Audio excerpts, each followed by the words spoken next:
Magandang araw ho sa inyong lahat mga kapatid. JDB uli ang inyong abang lingkod. Pag-usapan natin itong ginawa ho ng Quadcom. Syempre, napikon na rin kina Harry Roque. Isipin nyo naman kung ano na yung mga palusot nila. Now, simple lang naman kasi yung hinahanap rito ng Quadcom kay Harry Roque.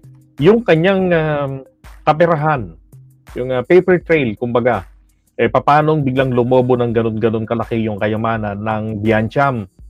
Diba? Sabi niya noon, willing naman siya na i-submit ito kasi wala naman siyang itinatago. Diba? Talagang compliant yung mama. Aba, pagkatapos ng makalaya, eto na, tinawag niya ng kangaroo court ang Quadcom, kung ano na yung sinabi niya. Tapos hindi na rin niya ito isinasubmit. Diba? Ngayon, may nakuha akong ito. Dalawa to Ayan, sabi rito, I guess this is personal for Harry Roque. Meron siyang noong 2020, listed in the table below are the declared net worths of cabinet and cabinet level secretaries based on the copies of SALNs released to Rappler. Their positions are as of December 2020. The rate of increase or decrease from their 2019 net worth is also indicated. Okay? So, 2019, wala kay Harry Roque. So, meron siya noong 2020 na 119,983,140 pesos. Yan ang kanyang net worth. Now, eto naman, as of 2016, okay, si Harry, nung siya po ay kongresista ng Kabayan Party List, ang total assets niya, tingin ko nga to, personal niya to, 149,294 tapos ito yung liabilities, ito na lang yung natira, 104 million, di ba? So that's personal or conjugal nila. Yan. Pero yan yung pero ito po yung hinahanap sa kanya, mga kababayan. Paano pong nangyari kasi 2014 si Beatrix ang naglabas nito ng audited financial statement ng 2014 ng Biancham. Diba? Ang okay ayan. 125,300 pesos. Noong 2015 naging 3,125,300 pesos. Okay? 2015 yan. So sabihin natin, medyo realistic naman kung maganda naman ang patakbo sa negosyo, realistic naman po itong yung 125,000 maging 3 milyon. Kaya naman. Now, pagdating po dito nang pumasok na, nagkapogo na sa Pilipinas, ito pong 3,125,300 pesos niya, bakit? Paano nangyari? Naging 67,775 pesos. And 800 pesos pala. Yan ang pera. 300. Yan. Diba? So, lumaki ng ganyan. Ito yung hinahanap sa kanya na maipaliwanag mo to. Paano nangyari? 2017 pumasok yung Pogo. Ang Biancham, may sinasabi nila na mayroong connection sa Pogo.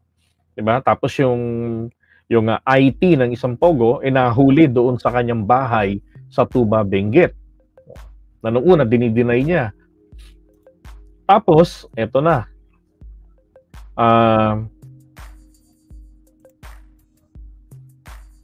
Ito.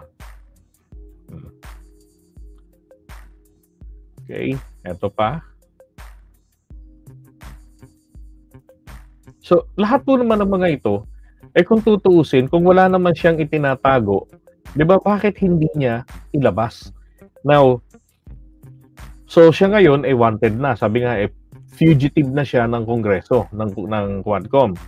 Ngayon, itong kanyang asawa, pinatatawag din nila, ang problema, kung ano-ano yung mga dahilan, kesyo may sakit, na operahan, di ba? Then I heard one time na yung operasyon parang hindi naman yata nangyari ngayon, dati pa.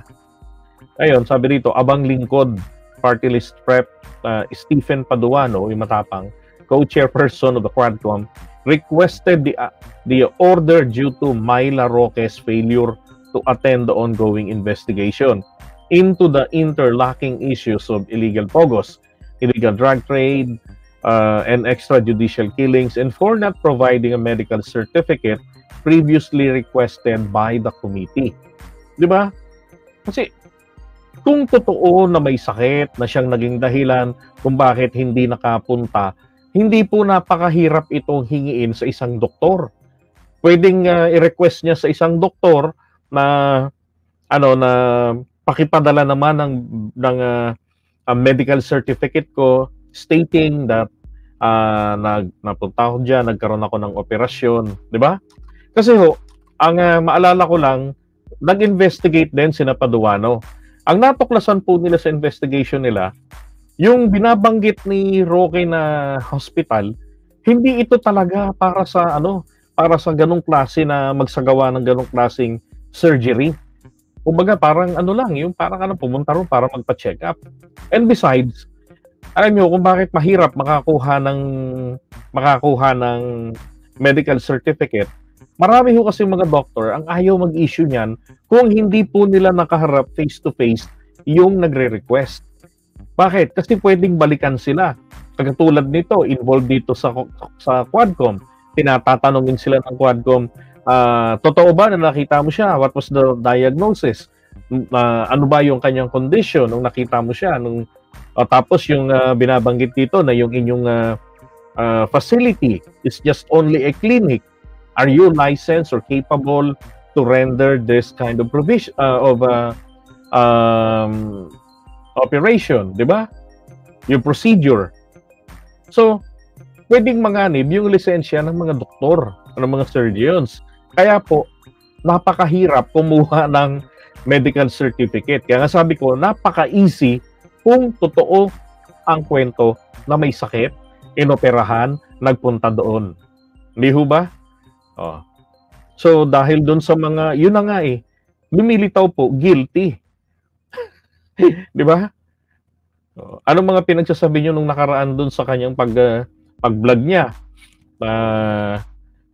Ito ang Quadcom, ang Kongreso, ang committee na yan, hindi ito korte. Wala naman nagsasabing korte.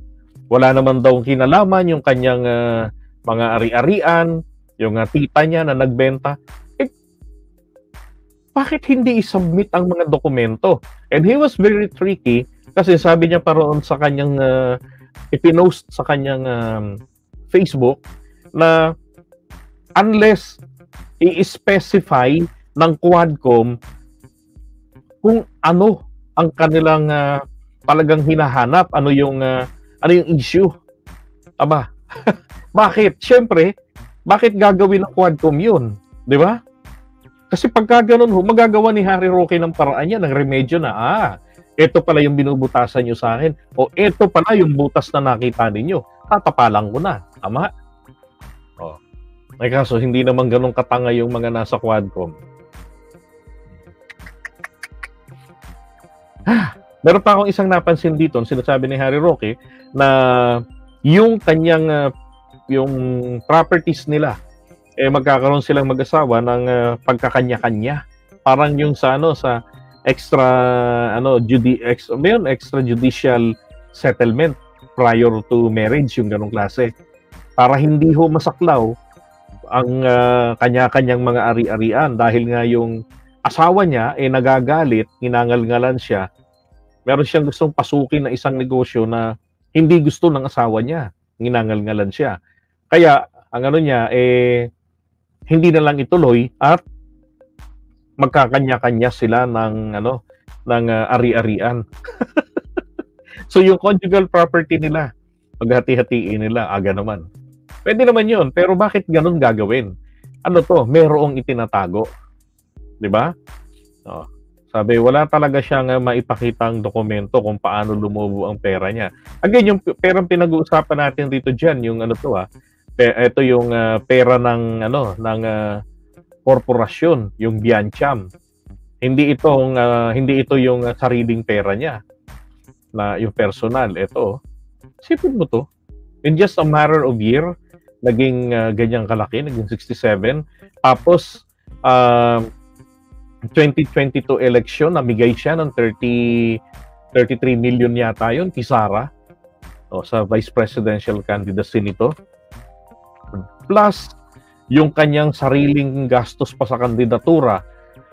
Kung siya po ito totoo ito na meron siyang net worth na 104,424,081 pesos and 71 cents.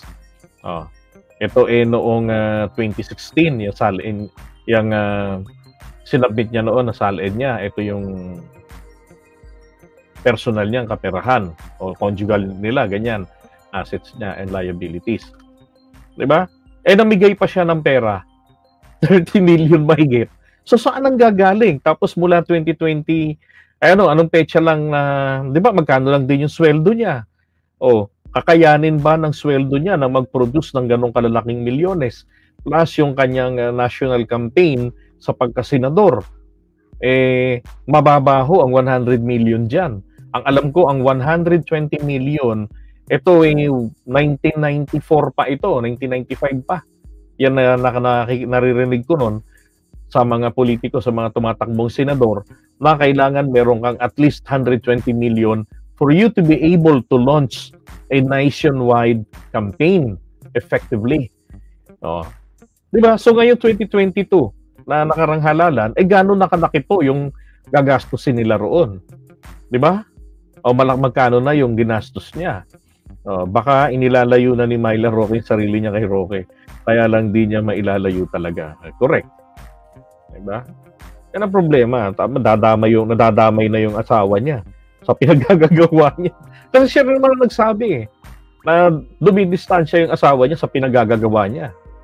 Kaya sabi ko nga nun, tingnan ang maigi, imbestigahang maigi yan ng PAOK. Hindi pwede yung nakita namin documents, firmado ni Harry Roque, but nothing is incriminatory. Ganon, yun lang yun. Di ba? Tapos ito na, nung kinalkal na nila, mas marami silang natutuklasan dito about Harry Roque.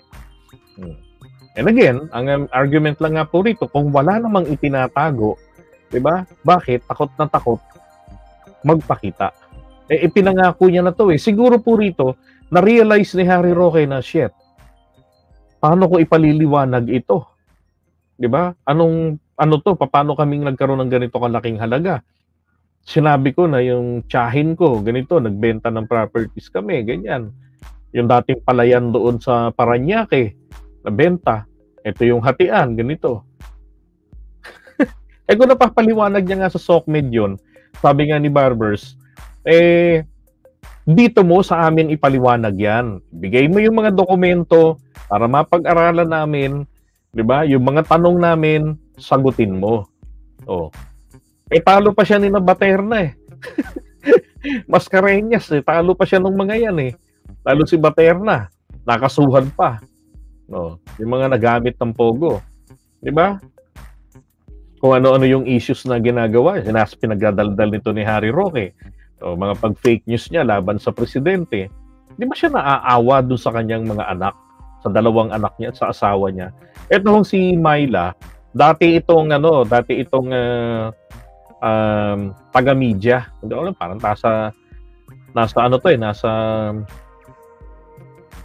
dito. Hindi ko maalala kung sa field o sa broadcast ito si Myla Reyes. Bago na pangasawa nito ni Harry Roque. Tapos na-appoint din ito sa sa Pag-ibig. Tama? Tapos recently parang natapos na kasi yata yung kanyang termino. Then let go na. And besides, they serve at the pleasure of the appointing authority. Yung appointing authority niya wala na, deads na. Tapos na yung termino. Di ba? Pag nagkataon, yun nga, dalawa silang makukulong. And course, Salcedo Channel, magandang gabi po sa inyo. Diba? Alright, so i-orb na natin to.